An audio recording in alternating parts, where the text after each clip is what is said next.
Hello दोस्तों, मेरा नाम है अंकित और क्लास फर्स्ट के यूट्यूब चैनल पर मैं आप सभी का स्वागत करता हूं। आज हम लोग डिस्कस करने वाले हैं पॉलिटी, पॉलिटिक्स और पॉलिटिकल साइंस, इन तीनों में क्या अंतर होता है। बेसिकली बहुत बार ये शब्द भ्रमित करते हैं लोगों को और लोगों को लगता है कि ये शब्द एक ही है और इसका मीनिंग भी एक ही है, लेकिन ये तीनों शब्द अलग अलग है और ये तीनों शब्द का मतलब भी अलग है। तो ज्यादा बातें नहीं करते हैं, आ जाते हैं हम लोग अपने सेशन पे और देखते हैं कि इन सारे शब्दों का मतलब क्या होता है। सबसे पहले हम लोग बात करेंगे पॉलिटी। पॉलिटी का मतलब होता है राज व्यवस्था। राज व्यवस्था या फिर राजतंत्र, इसको राज्य तंत्र भी कहा जाता है। इसको राजतंत्र भी कहा जाता है। यह दो शब्दों राज्य और व्यवस्था या फिर यूं कह ले तंत्र या प्रणाली, इससे मिलकर बना है। राज्य जो है बेसिकली क्या होता है कि किसी भी निश्चित भूभाग पर कोई संगठित समाज बसा हुआ है और वो समाज राजनीतिक रूप से बसा होना चाहिए। अगर मैं बात करूं, मान लीजिए यह भूभाग है, यह भूभाग है, यहाँ पे कोई संगठित समाज है, यहाँ पे कोई संगठित समाज है जो राजनीतिक रूप से बसा हुआ है, तो उस क्षेत्र को राज्य कहा जाएगा। राज्य होने के लिए चार अनिवार्य तत्व है। पहला तो है जनसंख्या। जाहिर सी बात है, किसी भी वीरान क्षेत्र को हम राज्य नहीं कह सकते जब तक वहां जनसंख्या नहीं होगी, और जनसंख्या होगी तभी वह समाज संगठित हो पाएगा। तो जनसंख्या पहला अनिवार्य तत्व है। दूसरा है क्षेत्रफल। वहां का कुछ भूभाग भी होना चाहिए जहां पे जनसंख्या बस सके या फिर संगठित समाज रह सके। तीसरा अनिवार्य तत्व है सरकार। सरकार जो होती है, जैसे कि हम लोग समझते आ रहे हैं या सुनते आ रहे हैं, सरकार, उस हिसाब से अगर डेफिनेशन की बात करें तो यह एक ऐसी संस्था होती है जो जनता की ओर से निर्णय लेती है और कानून बनाती है। जाहिर सी बात है, जनता ही उस सरकार का चयन करती है और सरकार जो है जनता के लिए कानून बनाती है, और यह लोकतांत्रिक व्यवस्था में ऐसी सुविधा देखने को मिलती है, ऐसा नियम देखने को मिलता है। उसके बाद प्रभुसत्ता की बात करें या संप्रभुता की बात करें, तो संप्रभुता किसी भी भौगोलिक क्षेत्र में कोई भी देश अपने भौगोलिक क्षेत्र में यदि कुछ भी करने के लिए स्वतंत्र है, कोई भी निर्णय लेने के लिए स्वतंत्र है, तो यह उस देश की संप्रभुता है। तो ये बातें आपको समझ में आ गई कि राज्य क्या होता है। उसके बाद व्यवस्था की बात करते हैं तो यह भी कई प्रकार के होते हैं। लोकतांत्रिक व्यवस्था, इसका उदाहरण की बात करें तो भारत में लोकतांत्रिक व्यवस्था है या लोकतांत्रिक प्रणाली है, या भारत एक लोकतंत्र है। इसका अर्थ यह है कि भारत में जो जनता है यही चुनाव करती है और जनता के द्वारा ही सरकार का चयन किया जाता है। वहीं राजतंत्र की बात करें तो राजतंत्र पुराने समय में ज्यादा देखने को मिलता था कि राजा का बेटा ही राजा बनेगा, कोई और व्यक्ति राजा नहीं बनता था। लेकिन अभी के सिनेरियो में बात करें तो सर्वोच्च पद पे जो बैठे होते हैं, और वहां भी अगर ऐसी व्यवस्था चली आ रही है कि कोई एक परिवार का शासन रहता है या कोई एक परिवार का ही जो सदस्य है सर्वोच्च सत्ता पर आसीन रहता है, तो इसे भी एक प्रकार का राजतंत्र कहा जाता है। उदाहरण की बात करें तो यूके ब्रिटेन हो जाएगा, और स्विट्जरलैंड और बहुत सारे देश हैं जो राजतंत्र के उदाहरण हो जाएंगे। उसके बाद जो व्यवस्था आती है तानाशाही की। तानाशाही का अर्थ है कि कोई एक ही व्यक्ति उस देश का सर्वे सर्वा होगा और वह जो कह देगा वही कानून होता है। उदाहरण के तौर पर नॉर्थ कोरिया की बात करें तो नॉर्थ कोरिया में कहा जाता है कि वहां पे तानाशाह है। वहां का जो शासक है किम जोन उंग, यह एक तानाशाह है और इसकी बातें मानी जाती है। अगर कोई इसकी बात नहीं मानता है तो उसको वह मरवा देता है या फिर फांसी दिलवा देता है। एक प्रकार का यह भी शासन व्यवस्था होती है। उसके बाद और कौन सी व्यवस्था है तो साम्यवादी। साम्यवादी व्यवस्था चाइना में है और रसिया में है, और भी बहुत सारे देश है जहाँ पे साम्यवादी व्यवस्था है। उसके बाद एक उदारवादी व्यवस्था या फिर पूंजीवादी व्यवस्था भी होती है जो यूएसए में है। उसके बाद कहीं सामंतवादी व्यवस्था भी होती है या कुलीन तंत्र भी होता है। यह पहले के समय में हुआ करता था जहां समाज के कुछ खास वर्ग के लोग ही उस समाज पे शासन करते थे, उन्हें कुलीन तंत्र कहा जाता था।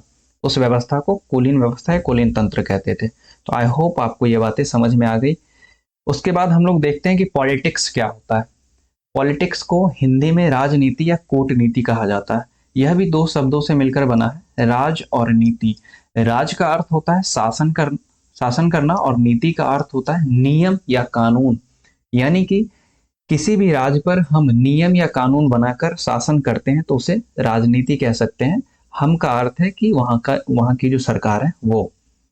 अगर सिंपल शब्दों में बात करें तो किसी भी राज्य पर शासन करने में या उसे चलाने में जो नीतियां बनाई जाती हैं वह सब राजनीति के अंतर्गत आती है। राजनीति जो है अंग्रेजी शब्द पॉलिटिक्स का हिंदी रूपांतरण है, और ये पॉलिटिक्स शब्द जो है कि ग्रीक शब्द पॉलिस से बना हुआ है, जिसका अर्थ होता है नगर राज्य। जो यूनानी थे उनके लिए जो नगर था वही राज्य था, नगर को ही वह राज्य कहते थे, और इसलिए नगर राज्य से संबंधित जो भी विषय हुए उनको उन लोगों ने पॉलिटिक्स नाम दिया, और हिंदी में हम लोग राजनीति कहते हैं। हिंदी में हम लोग राजनीति कहते हैं। इस राजनीतिक शब्द का सबसे पहले प्रयोग यूनानी दार्शनिक अरस्तु ने किया था। जाहिर सी बात है उन्होंने पॉलिटिक्स नाम दिया होगा, और इसका हिंदी रूपांतरण हम लोग राजनीति पढ़ते हैं। तो अरस्तु ने सबसे पहले उपयोग किया था, और अरस्तु का राजनीति विज्ञान में बहुत बड़ा योगदान है। इसीलिए अरस्तु को राजनीति विज्ञान का जनक या फिर राजनीति विज्ञान का पिता कहा जाता है। इतना सब आपको पता चल गया। अब हम इसके डेफिनेशन की तरफ आते हैं। यहाँ से आप अनुमान लगा सकते हैं कि जो राजनीति है, जो पॉलिटी है, या जो पॉलिटिक्स है, इसका डेफिनेशन क्या हो सकता है। तो वह नीति या पद्धति जिसके अनुसार किसी राज्य का प्रशासन चलाया जाता है, किसी भी राज्य का प्रशासन चलाया जाता है उसे राजनीति कहा जाता है। यानी कि नियम या कानून बना करके उस राज्य का प्रशासन करना या उस राज्य का प्रशासन चलाना, उसे राजनीति कहते हैं। यहाँ पे अब हम लोग पढ़ेंगे राजनीति विज्ञान। राजनीति विज्ञान में एक शब्द है विज्ञान। यह क्या है? विज्ञान का अर्थ होता क्या है? बहुत सारे आर्ट्स के ऐसे सब्जेक्ट हैं जहाँ पे विज्ञान शब्द का यूज नहीं हुआ है। जैसे हिस्ट्री, इतिहास की बात करें, भूगोल की बात करें, अर्थव्यवस्था की बात करें, तो वहां पे विज्ञान शब्द का यूज नहीं हुआ है। लेकिन राजनीति में विज्ञान शब्द का यूज क्यों हुआ है, यह जानने के लिए सबसे पहले हमें यह जानना पड़ेगा कि विज्ञान होता क्या है। और ये भी मैं गारंटी के साथ कह सकता हूं कि ये देखने के बाद या पढ़ने के बाद आपको विज्ञान से संबंधित जो कंफ्यूजन है या जो अवधारणाएं बनी हुई है वह भी दूर हो जाएंगी। विज्ञान जो होता है यह दो शब्दों वि और ज्ञान से मिलकर बना होता है, जिसका अर्थ विशिष्ट ज्ञान होता है।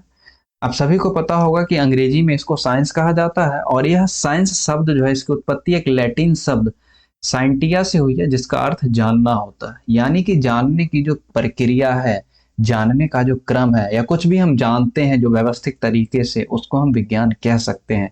यह सिर्फ बायोलॉजी, फिजिक्स, केमिस्ट्री तक ही सीमित नहीं है, बल्कि किसी भी फील्ड में हो सकता है। यह एक विषय वस्तु नहीं बल्कि वैज्ञानिक तरीकों या विधियों से प्राप्त ज्ञान है।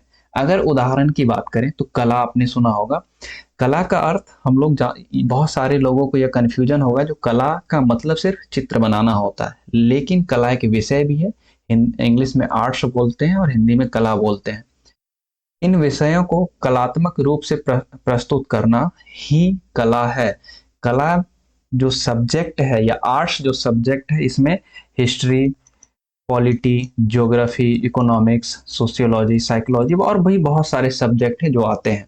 उसी प्रकार अगर विज्ञान की बात करें तो विज्ञान का मतलब सिर्फ रसायन विज्ञान से या भौतिक विज्ञान से या जीव विज्ञान से नहीं होता, बल्कि यह उस ज्ञान से संदर्भित करता है। उस ज्ञान से मतलब होता है जो क्रमबद्ध और व्यवस्थित है, यानी कि जिनका वैज्ञानिक तरीका मौजूद है, एक के बाद एक जो घटनाएं हुई हैं और जिनका वैज्ञानिक प्रमाण है, वही विज्ञान है।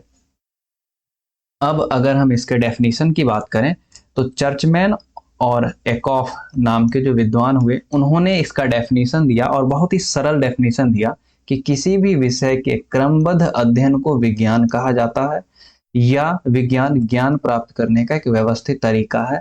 और दोनों डेफिनेशन से हमें ये पता चलता है कि जो सिस्टमैटिक स्टडी होती है, जो एक के बाद एक पढ़ाई होती है, उसका वैज्ञानिक प्रमाण मौजूद होना चाहिए, उसको हम विज्ञान कह सकते हैं। तो आई होप आपको यहाँ तक समझ में आ गया होगा। अब हम लोग यह देखते हैं कि राजनीति विज्ञान विज्ञान से कैसे आया, डिराइव हुआ। विज्ञान से किस प्रकार से डिराइव हुआ, तो विज्ञान के 3 प्रकार होते हैं जनरली। प्राकृतिक विज्ञान, सामाजिक विज्ञान और औपचारिक विज्ञान। इंग्लिश में इनको नेचुरल साइंस, सोशल साइंस और फॉर्मल साइंस कहते हैं। तो जो प्राकृतिक विज्ञान है इसके अंतर्गत जीव विज्ञान, बायोलॉजी, केमिस्ट्री और फिजिक्स ये सभी आते हैं, और भी बहुत सारे हैं। इसका जब बाइफरकेशन होता है तो बहुत सारे विज्ञान आते हैं इसमें। उसी प्रकार सामाजिक विज्ञान के अंतर्गत अर्थशास्त्र, राजनीति विज्ञान, मनोविज्ञान, समाजशास्त्र और भी बहुत सारे शब्द हैं, और भी बहुत सारे जो सब्जेक्ट हैं वो आते हैं। और औपचारिक विज्ञान की बात करें तो तर्क शक्ति, जिसको रीजनिंग कहते हैं, गणित और सैद्धांतिक कंप्यूटर विज्ञान ये सारे आते हैं। तो जो राजनीति विज्ञान है यह सामाजिक विज्ञान का एक पार्ट है। यहां तक आपको समझ में आ गया। अब हम लोग देखते हैं कि राजनीति विज्ञान का अर्थ क्या होता है, राजनीति विज्ञान का क्या मतलब है। वह विषय जो राज्य और सरकार से संबंधित प्रत्येक विषय का अध्ययन करता है उसे ही पॉलिटिकल साइंस या फिर राजनीति विज्ञान कहा जाता है। और ये जो दो टर्म है राज्य और सरकार, इस दोनों के बारे में मैंने जस्ट पहले डिस्कस किया है। उसी प्रकार गिलक्रिस्ट ने कहा था कि राजनीति विज्ञान राज्य और सरकार की सामान्य परिस्थितियों का विश्लेषण है। तो राजनीति विज्ञान का कुल डेफिनेशन यही हो जाएगा। मैं उम्मीद करता हूं कि आपको अब कंसेप्ट क्लियर हो गया होगा, अब आपको प्रॉब्लम नहीं होगी। तो देखने के लिए बहुत बहुत धन्यवाद। मिलते हैं अपने नेक्स्ट वीडियो में। Thank you.